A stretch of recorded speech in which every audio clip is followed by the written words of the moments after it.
ఓం వసుదేవసుతం దేవం కంసచాణూరమర్దనం దేవకీ పరమానందం కృష్ణం వందే జగద్గురుం. ఓం శ్రీ రాధాకృష్ణాభ్యాం నమ. శ్రీకృష్ణం వందే జగద్గురుం, అర్జునం వందే జగదేక వీరం. మనకి ప్రస్తుతము రవి సంచారాన్ని కనుక మనం తీసుకున్నట్లయితే ఏప్రిల్ 14న రవి మేషరాశిలోకి వస్తున్నాడండి. దీనివల్ల మనకి ప్రభుత్వ సంబంధమైనటువంటి పనులన్నీ కూడా మేషరాశిలో రవి వచ్చు కాబట్టి బ్రహ్మాండంగా అయిపోతాయి. ఆరోగ్యాలు ఎవరైతే బాగుండట్లేదు అనుకుంటున్నారో అటువంటి వాళ్ళందరికీ కూడా ఆరోగ్యాలు అన్నీ కూడా కుదరపడడానికి అవకాశాలు ఉంటాయి. అలాగే ఆయన మే 15 తర్వాత వృషభ రాశిలోకి ప్రవేశిస్తాడు. అందువలన మనకి ఈ యొక్క మే నెలలో స్త్రీలతో విరోధాలు, కంటి సంబంధమైనటువంటి వ్యాధులు, ఇవన్నీ కూడా చెస్ట్ పెయిన్లు ఇవన్నీ కూడా రావడానికి అవకాశాలు అధికంగా ఉన్నాయి. అందువల్ల స్త్రీలతో చక్కగా మర్యాదగా ఉండాలి. అత్తగారులతో లేనిపోని అపనిందలు ఇవన్నీ రావడానికి అవకాశాలు ఉంటాయి. అదేవిధంగా ఈ యొక్క కుజుడిని కనుక మనం తీసుకున్నట్లయితే ఏప్రిల్ 2, 2026 సంవత్సరంలో మీనరాశిలోకి ప్రవేశిస్తున్నాడు కుజుడు. అందువలన మనకి ఈ కారణాలుగా రీత్యానే మనం కనుక తీసుకున్నట్లయితే ఇప్పుడు కుజుడు మీనరాశిలోకి చూడండి, దాని వల్లనే తమిళనాడులో మనకి 9 మంది పోలీసులకి మరణశిక్ష అనేటటువంటిది విధించబడింది. అది మరి అంతకుముందు ఎందుకు అవ్వలేదండి? 2500 పేజీల ఛార్జ్ షీట్ వేశారు. పోనీ ఆ నిందితులు ఏమైనా తప్పు చేశారా కేసు పెట్టినటువంటి వాళ్ళు అని అంటే కనుక వాళ్ళు సెల్ ఫోన్లో షాపుల్లో స్పేర్ పార్ట్స్ అమ్ముకునేవారు. అలాంటిది ఒక కరోనా టైంలో జూన్ ఆ ప్రాంతంలో, జూన్ 23 ఆ ప్రాంతంలో, 13 ఆ ప్రాంతంలో మనకి కొంచెం టైము ఎక్కువగా 6:30 సాయంత్రం టైం కొంచెం ఎక్కువగా అమ్మడం, అది వాళ్ళు చేసిన అపరాధం. అయితే దాన్ని పోలీసులు లాక్కెళ్ళి ఆ తండ్రిని కొట్టడం, కొడుకు మరి తండ్రిని కొడుతుంటే ఎదురు తిరగడం, వాళ్ళిద్దరిని బాగా బాధేయడం, పోలీసులు కిరాతకంగా వ్యవహరించడం వల్ల ఊరి శిక్ష ఈ 9 మంది పోలీసులకు పడింది. వాళ్ళు అప్పుడే చచ్చిపోయారు. ఎన్నో సంవత్సరాల తర్వాత, అంటే ఎప్పుడు కరోనా టైం అండి ఇది, అప్పటి నుంచి ఇప్పటి వరకు జరిగినటువంటిది. ఇప్పుడే ఎందుకు వచ్చిందంటే ఈ యొక్క కుజుడు మనకి మీనరాశిలోకి ఏప్రిల్ 2న వచ్చాడు. ఆ విధంగా మే 11న మేషరాశిలోకి కుజగ్రహ ప్రవేశమైంది. కాబట్టి కుజుడు యొక్క నుంచి రావాల్సినటువంటి లాభాలన్నీ కూడా 12 రాశుల వారికి జరుగుతూ ఉంటాయి. లేకపోతే మనం శుక్రుడిని తీసుకున్నప్పుడు శుక్రుడు ఏప్రిల్ 19న శుక్రుడు వృషభ రాశిలోకి స్వక్షేత్రగతుడు అవుతున్నాడు.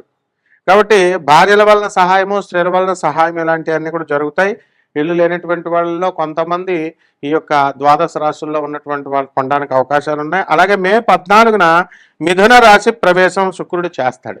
అక్కడ కూడా బ్రహ్మాండంగా ఉంటుంది పరిస్థితి. అంటే ఏప్రిల్ మే నెలను కనుక మనం చూసుకున్నట్లయితే మరి బ్రహ్మాండంగా మూవ్ అవుతుంది. అయితే ఇందులో ఈ యొక్క శుక్రగ్రహాన్ని మనం తీసుకున్నప్పుడు ఏప్రిల్ 19కి వృషభ రాశిలోకి వస్తుంది కదండి. అంతకుముందు ఎక్కడుందండి? ఇదంతా కూడా మనకి మేషరాశిలో ఉన్నాడు. మేషరాశిలో ఉన్నాడు కాబట్టే లవ్ జిహాద్ అది చూశారు కదా. మనకి హైదరాబాద్లో ఒక అతను ముస్లిం అబ్బాయి ఆ అమ్మాయిని పెళ్లి చేసుకోవడం, తర్వాత అతి కిరాతకంగా వాళ్ళ బంధువులు అవనేయండి, మిత్రులు అవనేయండి ఆమె పైన అత్యాచారం చేశారని చెప్పేసి ఆ నిందలన్నీ కూడా ప్రూవ్ అవ్వడము, ఇవన్నీ కూడా గొడవలు జరగడానికి కారణం ఏంటంటే ఈ యొక్క శుక్రగ్రహము మేషరాశిలో ఉన్నప్పుడు యుద్ధాలే. కుజుడు అంటే యుద్ధాలే మేషరాశి, శుక్రుడు స్త్రీలకు సంబంధించి. అందువలన ఇటువంటి లవ్ జిహాద్ గొడవలు ఎక్కువగా అయిపోతున్నాయి. కాబట్టి ఆడపిల్లలు, హిందూ ఆడపిల్లలు జాగ్రత్తగా ఉండాల్సినటువంటి అవసరం ఉంది. ఇకపోతే మనకి బుధగ్రహాన్ని కనుక మనం తీసుకున్నప్పుడు ఏప్రిల్ 10న మీనరాశి ప్రవేశము బుధగ్రహము 2026 సంవత్సరంలో, తర్వాత ఏప్రిల్ 30న మేషరాశి ప్రవేశం 2026 సంవత్సరానికి జరుగుతుంది. కాబట్టి ఈ బుధగ్రహ సంచారం వలన మనకి బుద్ధిమాంద్యము అనేటటువంటిది ఏప్రిల్ 30 తర్వాత ఏర్పడుతుంది. అసలు ఏప్రిల్ 10న అయితే అసలు బుర్ర పనిచేయదు అనమాట. బుధుడు నేచ స్థితిగతుడు అవుతున్నాడు. అందువలన వీళ్ళు ఒకటి చెప్తే ఇంకొకటి.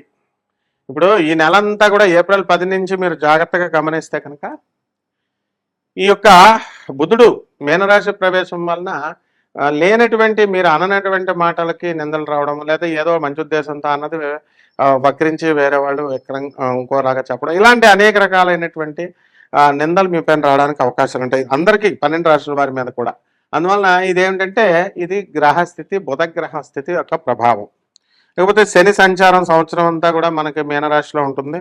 రాహుకేతువుల సంవత్సరం డిసెంబర్ 5 వరకు రాహు కుంభరాశిలో ఉండి ఆ తర్వాత కేతు ఏమో సింహరాశిలో ఉంటాడు. వీళ్ళు డిసెంబర్ 5 తర్వాత రాహుకేతువులు వరుసగా మకర కర్కాటక రాశుల్లోకి ప్రవేశం చేస్తున్నాడు. కాబట్టి ఈ కారణంగా మనకి ద్వాదశ రాశుల వారికి కూడా ఏ విధమైనటువంటి ఫలితాలు మనకి ఇవ్వబడతాయి అనేటటువంటిది మనం ఒక్కొక్క రాశి వారిగా చూద్దాం. ఇవన్నీ ఏం చేస్తున్నామండి, మనము గోచార రీత్యా చూస్తున్నాం. గోచారం అనేటటువంటిది మనకి గ్రహ స్థితిగతులను బట్టి కోటాను కోట్ల మందికి కామన్ ప్లాట్ఫారం మీద చెప్పబడేటటువంటివి. అయితే ఇవన్నీ కూడా మనము వ్యక్తిగత జాతకాలు ఉంటాయి, వ్యక్తిగత జాతకాలను బట్టి జరుగుతాయి. ఏమండి మేషరాశి వాళ్ళందరికీ ఇలా అవుతాయండి, ఇప్పుడు సింహరాశి వాళ్ళకి యాక్సిడెంట్లు అవుతాయని అంటాం. అంటే మొత్తం ప్రతి ఒక్కరికి సింహరాశి వాళ్ళకి అవ్వవు, ర్యాండమ్గా చెప్తాం. ఎండాకాలంలో ఈ ఎండ బాగా ఎక్కువ కాస్తుందని, అంటే వర్షాలు పడవా, చల్లగా ఉండదా వాతావరణం, వింటర్లాగా ఒక్కొక్కసారి ఒక్కొక్క రోజు వర్షాలు పడవా. ఆ విధంగా అమెరికాలో ఉన్నటువంటి వాళ్ళని సింహరాశి వాళ్ళకి మేము చెప్పాం, ఆగున్నటువంటి వాళ్ళని వచ్చి ట్రక్ వచ్చి గుద్దేయడము, ఆగున్నటువంటి వాళ్ళని కారు వచ్చి గుద్దేయడము, వీళ్ళు తప్పు లేకుండా, ఇవన్నీ కూడా ఈ సమయాలలోనే జరిగినాయి. కాబట్టి గ్రహ స్థితిగతులను బట్టి వ్యక్తిగత జాతకాలు అనేటటువంటివి, మీ time of birth, place of birth, ఇవన్నీ కూడా పుట్టినటువంటి తారీఖు, తేదీ, టైము ఇవన్నీ ఉండాలి. వీటిని ఏదో సరదాగా సెల్లీగా ఏమంటే ఫ్రీగా చెప్తారండి జాతకం, ఏమంటే ఫీజు ఎంత అవుతుందండి, ఏంటిది సరదాగా. ఇప్పుడు మేము నాన్ కమర్షియల్ ఆస్పెక్ట్తో వెళ్తామని ప్రపంచం అంతా తెలుసు. అటువంటిప్పుడు ఏమండి ఇదే వాట్సాప్కి పెట్టాలండి, ఇదే వాట్సాప్ నెంబర్కి పెట్టాలా అండి, ఇది గురువుగారితో మాట్లాడుతున్నారమ్మా డైరెక్ట్. అంటే మనం పేదవారి కోసం మనం చెప్తున్నాం, డబ్బున్న వాళ్ళు పిసనారులాగా వ్యవహరిస్తే ఎలా? మీకు ఇప్పుడు ఈ యొక్క హోమాలు చేయించుకోండి, యజ్ఞాలు చేయించుకోండి అని చెప్పి లక్షలాది రూపాయలు ఖర్చు పెడతారు, ఖర్చు పెట్టిస్తున్నారు. మేము ఏం చెప్పం కదా. జగద్గురువులైనటువంటి ప్రభాత్ రంజన్ సర్కార్ గారు ఆనంద మార్గ ఆశ్రమం, మా సాధువులకి మీరు చక్కగా సహాయం చేసుకోండి, అందులో ఉన్నటువంటి అనాథ పిల్లలకి సహాయాలు చేసుకోండి, యుఎన్ఓలో ఐక్యరాజ్య సమితిలో ఉన్న సభ్యత్వం ఉన్నటువంటి సంస్థ వాళ్ళకి చేయండి అన్నాం. దానికి కూడా ఏమంటే ఎంత వేయాలండి, ఎంత వేయాలండి, మాకు ఎందుకే నేను. కాబట్టి మీరు జాతకాలు సీరియస్గా చేసుకోకపోతే లైఫ్ అనేటటువంటి ఏమైనా సాధన చేయాలనుకుంటున్నాం అండి, మేము యక్షిణి సాధన చేయాలనుకుంటున్నాం, ఆ సాధన చేయాలనుకుంటున్నాం అంటారు. బాగానే ఉంది, మీ కోరిక బాగానే ఉంది. కానీ యక్షిణి సాధనలో పరిపక్వతం పొందినటువంటి వాళ్ళం మేము, సిద్ధి పొందినటువంటి వాళ్ళము. దీనికి ఒక ప్రాసెస్ ఉంటుంది, ఎవరు పెడితే వాళ్ళు చెప్పేది కాదు అది. అది మేము నేను చేసేస్తామండి, నువ్వు అర్హుడో కాదో, ఫస్ట్ నువ్వు అంతకుముందు ఏం సాధన చేసావు, ఇవన్నీ కూడా డీటెయిల్స్ ఇవ్వాలి కదా. ఫోన్లో మాట్లాడటం కుదరదు, మేము బయట ఉండొచ్చు, మీరు కొట్టినప్పుడు ఫోను మేము ఎత్తేయాలా? ఎందుకంటే మీరు ఖాళీగా కూర్చుని ఇంట్లో కూర్చొని ఫ్రీ టైంలో కొడతారు. మేము మరి అది అప్పుడు అక్కడ బస్సులో ఉంటామో, బయట ఉంటామో, ఎక్కడ ఉంటామో తెలియదు కదా. ఇలాంటివన్నీ కూడా దయచేసి ఆలోచించాలి. అందువలన ఎవరైతే లోభత్వాన్ని చూపిస్తారో వాళ్ళకి ఎదుగుదల అనేది ఉండదమ్మా. అతి తెలివితేటలు అంటారు, అతి సర్వత్ర వర్జయేత్. అందువలన మనకి జగద్గురువులు దొరకడమే కష్టము. ఆ జగద్గురువుల్ని మీకు చూపిస్తూ మీ జీవితం కైవల్య మార్గం మీద, మా శిష్యుడు ఒకటి చెప్పాడు, ఏమంటే జ్యోతిష్కులు అందరూ మామూలుగా ఏదో కమర్షియల్గా చెప్తారండి గురుగారు, కానీ మీరు కైవల్యం వైపు నడిపిస్తారంటే మేము చెప్పేది ఏంటి, స్వామి వివేకానంద లిటరేచర్ చదవండి, ప్రభాత్ రంజన్ గారు సర్కార్ గారు చదవండి, సుభాష్ చంద్రబోస్ మేనల్లుడు ఆయన, పరమహంస యోగానందుల వారు చదవండి, రమణ మహర్షి చదవండి, వివేకానందుడు చదవండి. ఇవి మనం చెప్పేది. వాళ్ళు చెప్పింది service to humanity is real service to God. వాళ్ళు పేద ప్రజలకు చేయండి అని చెప్తున్నాం. కాబట్టి దీంట్లో కూడా ప్రశ్నార్థనాలు చేసేటటువంటి మరి మీకు దేవుడు ఎందుకు హెల్ప్ చేస్తాడు చెప్పండి. ఇలాంటివన్నీ కూడా ఉంటాయి. కాబట్టి దయచేసి డైరెక్ట్గా నాకు మీరు వాట్సాప్ చేయొచ్చు, కాంటాక్ట్ చేయొచ్చు, తప్పకుండా మేము మీకు అందుబాటులో ఉంటాం. ఒక్కొక్క రాశి వారికి ఏ విధంగా ఈ యొక్క ఫలితాలు నేను చెప్పినటువంటి గ్రహస్థితి బట్టి ఒక్కొక్క ఫలితం వస్తుందో చూద్దాం. వృశ్చిక రాశి.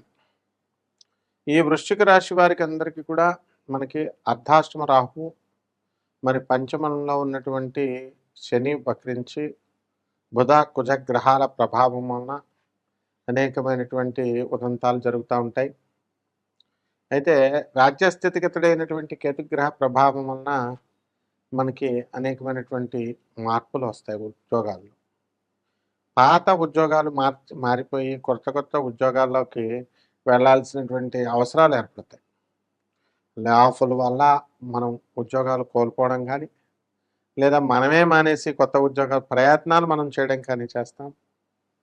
అలాగే ఈ యొక్క రాహుగ్రహ ప్రభావం ఉన్న విదేశాలకు రావాల్సినటువంటి ఈ యొక్క వీసాలు అవనివ్వండి, ఇవన్నీ కూడా కొంచెం ఆలస్యం అవడము, ఇలాంటివన్నీ కూడా జరుగుతాయి. అయితే ఫైనల్గా సక్సెస్ అనేటటువంటిది జరుగుతుంది.